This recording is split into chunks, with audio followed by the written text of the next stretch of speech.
इंतख़ाबात जब 2018 का लड़ा गया तो उस वक्त मियां नवाज शरीफ साहब नहीं थे। उस वक्त ये सवाल उठा कि ये बैलेंस इंतख़ाबा नहीं है, ख़ास तौर पर पंजाब में, और पीटीआई फुली सपोर्ट है उसको, और इंतज़ामिया की हुकूमत की जैसा देखा गया।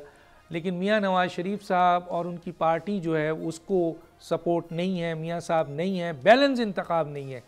अब 2024 फरवरी 8 के इलेक्शन के बारे में ये कहा जा रहा है बल्ले के निशान के बगैर पंजाब में जो इलेक्शन होगा, केपीके को तो छोड़िए, पंजाब में जो इलेक्शन होगा वो बैलेंस नहीं है, क्योंकि मियां साहब तो इन है, उनकी जमात इन है, और इल्ज़ाम भी लग रहा है कि इंतज़ामिया, निगरां हुकूमत, इलेक्शन कमीशन सब उन्हें सपोर्ट कर रहे हैं, और जो दूसरी बड़ी ताकत है उनको भी आउट कर दिया गया है, और उनकी तंजीम को भी, बल्ले के निशान के ऊपर भी मामलात ख़राब हैं। क्या कहेंगे सर, क्या ये वाकई बैलेंस इंतखाब होगा?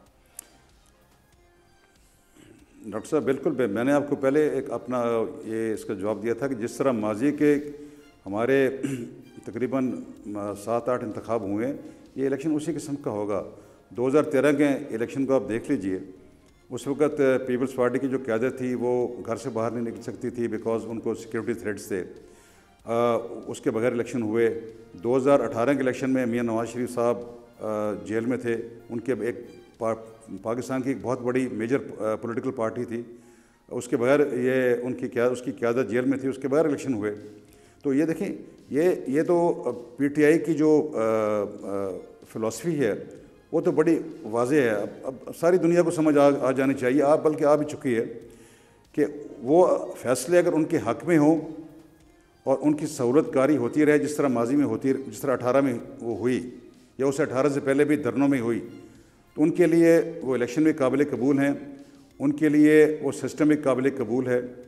और अगर वो उनके हक़ में फ़ैसले ना आए या उनकी सहूलतकारी उस तरीके से ना हो, तो फिर तमाम का तमाम जो ये सिस्टम है उनके बकौल वो एक फ़ेक सिस्टम है, एक उसमें फ़्रॉड उनको नज़र आता है, और उसमें ये सारी कुछ जालीपन उनको नज़र आता है। सब्सक्राइब करें और बेल दबाएं ताकि कोई खबर रह न जाए।